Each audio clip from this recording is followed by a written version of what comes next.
Radio Taïwan International, les joies de l'éco-construction. Bonjour à toutes et à tous, ici Sasa au micro des joies de l'éco-construction. Cette semaine, comme promis, je vous emmène sur un chantier d'éco-construction dans le village de Fengnan. C'est un village des autochtones Amis et dans leur langue, ils appellent leur village Tilamitai, ce qui signifie les racines des grands arbres. Ce village se situe près de Fuli, dans les montagnes de la côte est de Taïwan. Le paysage aux alentours est magnifique. Ce chantier s'est déroulé dans l'école primaire Yongfeng de novembre 2020 à août 2021 et a été coordonné par Amu que je vous ai présenté dans la précédente émission. Je vous avais aussi dit que ce chantier était particulier et que c'était même un très grand défi. Amu nous explique pourquoi.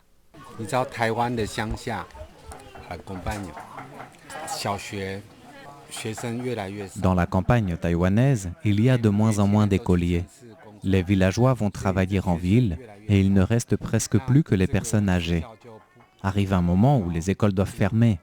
C'est le début d'un cercle vicieux. Comme il n'y a plus d'écoles, les adultes ont encore moins de possibilités de revenir vivre au village. Puis la culture locale s'éteint. On retrouve aussi cette situation dans de nombreux autres pays. À Taïwan, pour inverser la tendance, le gouvernement a créé récemment le mouvement des nouvelles écoles, Xinxia Yuan Yuntong. Les écoles primaires rurales, qui ont très peu d'élèves, peuvent postuler et elles reçoivent 300 000 $ taïwanais, environ 10 000 €, pour réaliser un projet de son choix. Cette école, à Tilamidai, a construit 2 petites maisons en bambou et en chaume, de style Amis, et a remporté le premier prix. Le gouvernement leur a donc attribué 5 millions de $ taïwanais, environ 150 000 €, afin qu'ils réalisent de nouveaux projets. Étant donné que c'est le fruit d'une coopération entre l'école et le village, les 2 parties avaient des idées qu'ils ont additionnées. En tout, il y a donc 16 projets d'aménagement dans cette école, et même pas un an pour les réaliser. C'est vraiment très difficile, un peu comme courir un marathon, car on a une date limite pour tout terminer. 16 projets d'éco-construction à réaliser en 10 mois, c'est vraiment énorme. En plus, en juin et juillet, le chantier n'a pas pu accueillir de nouveaux volontaires en raison des mesures prises par le gouvernement pour limiter la propagation du Covid. Parmi les 16 projets, il y avait notamment une sorte de dôme en forme de feuille de tarot avec une grande ouverture sur le côté, un portail en fer et 2 piliers de bois sculptés, un abribus au toit de chaume vraiment magnifique et unique à Taïwan, des toilettes sèches, des clôtures, des rampes d'escalier, un jardin comestible et une mare, la rénovation d'un petit château d'eau avec du bambou pour en faire une salle d'apprentissage de la poterie, des toilettes douches en terre et en pierre, etc. À moins d'utiliser des éléments préfabriqués, il est difficile de fixer une date limite pour un chantier de construction en matériaux naturels. Le temps de séchage de la terre dépend du temps qu'il fait, la vitesse de construction dépend de la disponibilité des volontaires, etc. Mais ici, il n'était pas possible de reporter la date limite en raison de la rentrée des classes au mois de septembre. Après la fin du chantier, cette école est devenue une école expérimentale et en plus des enfants du village, qui ne sont pas très nombreux, elle accueille désormais des enfants venus d'ailleurs, dont les parents souhaitent qu'ils soient éduqués dans un environnement plus proche de la nature. Ce chantier était donc un peu trop ambitieux. Le budget n'était pas suffisant pour nourrir autant de volontaires et il n'y avait pas assez de temps. Malgré tout, Amu et les centaines de volontaires qui se sont relayés sur le chantier ont réussi à terminer la plupart des projets. Ils n'ont toutefois pas pu les réaliser aussi bien qu'ils l'auraient voulu et ont dû trouver des solutions pour aller plus vite. Par exemple, mélanger du ciment à la terre pour que les murs sèchent plus vite, et revoir à la baisse leur ambition sur certains projets. Amu s'est aussi inspiré d'une technique traditionnelle chinoise pour que les murs en terre puissent résister à la pluie. Il a ajouté environ 5% d'huile de lin. C'est la technique qui a été utilisée notamment pour le dôme en forme de feuille de tarot. La structure est en acier et en bambou, recouverte de terre mélangée à de l'huile de lin. L'enduit final est à base d'oxyde ferrique pour donner une couleur pourpre. il y a quand même eu des moisissures, notamment en raison des remontées d'humidité sur les murs, dans le dôme et dans les toilettes douches. Malgré cela, ce sont sûrement les plus beaux WC-douches de toutes les écoles de Taïwan. Le design réalisé par Komuyi est magnifique. Dans le futur, la question de la maintenance de ces bâtiments se posera aussi. Qui va les maintenir en bon état ? Il faut espérer que le personnel de l'école ou les villageois en prendront soin, ou bien qu'ils referont appel régulièrement à Amu et à quelques volontaires.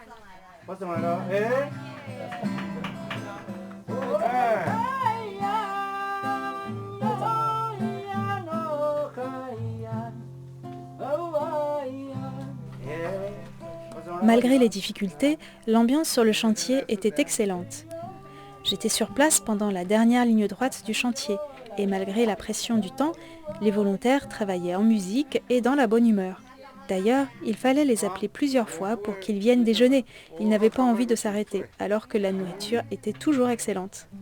Les villageois ont donné un coup de main, mais selon les dispositions du contrat avec le ministère de l'Éducation, ils devaient être rémunérés, contrairement aux volontaires. Les villageois ont aussi contribué au chantier en fournissant de la nourriture. La plupart des volontaires étaient des jeunes venus des 4 coins de Taïwan, et nombreux sont ceux qui sont restés plus longtemps que prévu. Étant donné qu'il n'y avait pas grand-chose aux alentours de l'école, ils vivaient sur place 24 heures sur 24.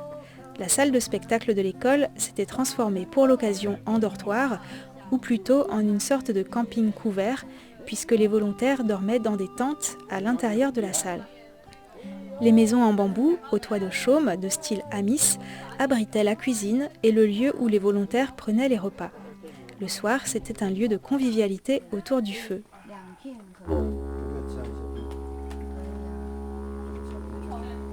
Je n'ai pas pu m'empêcher de penser à l'ambiance peace and love des hippies dans les années 60 et 70.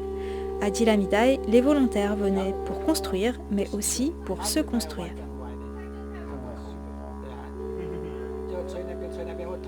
Si certains volontaires s'intéressaient vraiment à l'éco-construction, ce qui les attirait le plus, c'était l'expérience de la vie collective, sans pression hiérarchique. Chaque matin, au petit déjeuner, Amu indiquait aux volontaires les priorités du jour sur le chantier. Chacun se portait volontaire pour tel ou tel projet et les groupes travaillaient ensuite la plupart du temps en s'organisant eux-mêmes. Comme vous pouvez le voir sur les photos et les liens sur le site internet de cette émission, ce chantier à Dilamidai, c'était avant tout une belle aventure humaine. Les volontaires ont appris à construire de leurs propres mains, mais ils ont aussi et surtout appris à s'entendre et à coopérer. Amu lui-même a vécu tant d'expériences sur ce chantier qu'il pourrait en écrire un livre. Du côté des volontaires que j'ai interviewés sur place, les échos étaient positifs. D'ailleurs, s'ils n'avaient pas envie de rester, ils pouvaient quitter le chantier. Par exemple, Tubo se sentait sur le chantier comme à la maison. Idi, quant à elle, trouve qu'enduire les murs en terre, c'est un peu comme vivre une histoire d'amour avec le mur. Parfois on s'adore, d'autres fois on en a marre, on se chamaille, puis on se réconcilie, raconte-t-elle. Pour Tracy, venue de Nouveau-Taipei, volontaire en cuisine, l'expérience sur le chantier est vraiment unique car les relations sont basées sur l'entraide et la tolérance. Elle est donc revenue, cette fois-ci avec son bébé, et pendant qu'elle cuisine, tout le monde s'occupe de lui. Juna, quant à elle, est de Taipei. Elle a passé environ 5 mois sur le chantier. En ville, on ne se connaît pas et on ne se parle pas, alors que sur le chantier, on a l'impression d'être comme dans un petit village, m'a-t-elle dit. Chacun a sa personnalité, on discute, on partage. À Dilamidai, elle a l'impression de recharger ses batteries, son énergie, grâce au lien avec les gens et la nature. Je-Yun, quant à elle, est passionnée par la lecture et l'écriture. Elle s'est rendue sur le chantier parce que les textes d'Amu et de Komuyi, très poétiques, l'ont inspirée. Elle souhaite vivre une vie simple et proche de la nature, être autonome en produisant de la nourriture tout en s'entraidant, et c'est ce qu'elle apprend sur ce chantier, la vie en collectivité. J'ai même rencontré un volontaire français qui s'appelle Léo. Il était à Taïwan avec un visa vacances-travail. C'est sûr que déjà, moi j'avais jamais vraiment travaillé dans le bâtiment et encore moins dans l'éco-construction, donc ouais, j'ai appris à mélanger la chaux, la terre, même voir les structures en bambou et en bois. Ça c'est intéressant. Et ensuite on vit ensemble c'est vrai qu'on est au moins une quinzaine ici, donc il faut s'adapter. Mais après, je pense que les Taïwanais ils sont tellement sympas et compréhensibles qu'il y a vraiment très rarement des conflits. Je crois que j'ai vu aucun conflit depuis que je suis arrivé ici, alors que je pense qu'en France c'est un peu différent. Mais ouais, du coup tout se passe bien, quoi. Léo donnait un coup de main à Zhang Xingrong, une artiste qui travaille le métal. C'est elle qui a réalisé le portail. Elle a d'abord discuté longuement avec les gens du village pour aboutir à un design qui fait écho à la culture locale avec des références à l'agriculture et aux motifs des autochtones Amis. Guan Tao, quant à lui, était sur le chantier depuis 4 mois.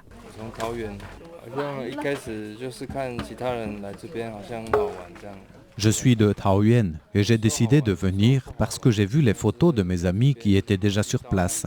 Ça avait l'air sympa. Il y a des moments où l'on s'amuse, d'autres où c'est difficile. Mais le plus important, c'est qu'ici, j'ai rencontré l'amour. C'est la raison principale pour laquelle je suis resté. J'ai fait la cuisine pendant 1 mois. Maintenant, je donne un coup de main pour les constructions. Je ne pense pas avoir assez appris pour pouvoir un jour construire ma propre maison. En revanche, j'ai appris la vie en collectif. Chacun a un caractère particulier. On apprend à communiquer, négocier, être libre tout en étant avec les autres. Comment être créatif pour faire face à la pression de l'argent et du temps sur le chantier. Tout au long du chantier, Amu a été guidé par l'état d'esprit de Lao Tzu, l'une des grandes figures de la philosophie taoïste, et notamment par l'expression « shunqi ziran » qu'on pourrait traduire en anglais par « let it be ». Je me permets un petit clin d'œil aux Beatles. Si l'on veut essayer de transposer ça dans l'esprit français, on pourrait peut-être traduire cette expression par « c'est la vie ». Pour donner un exemple concret, à quelques semaines de la fin du chantier, le budget était déjà presque complètement épuisé. Il ne restait même plus d'argent pour payer la nourriture. Un volontaire a proposé à Amu de prendre en charge les repas, ce qui l'a beaucoup ému. Mais Amu lui a dit « Attendons encore quelques jours pour voir comment la situation va évoluer ». Finalement, à la dernière minute, une personne a fait un don de 100 000 NT, environ 3 000 €, ce qui a permis de joindre les deux bouts. Autrement dit, tout vient à point à qui sait attendre. Ou quand on y croit, on attire les opportunités.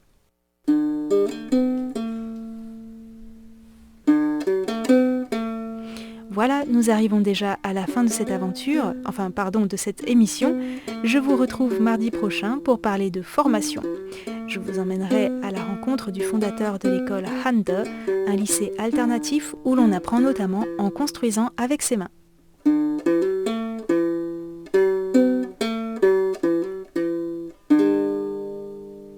Restez à l'écoute de Radio Taïwan International et je vous dis à mardi prochain.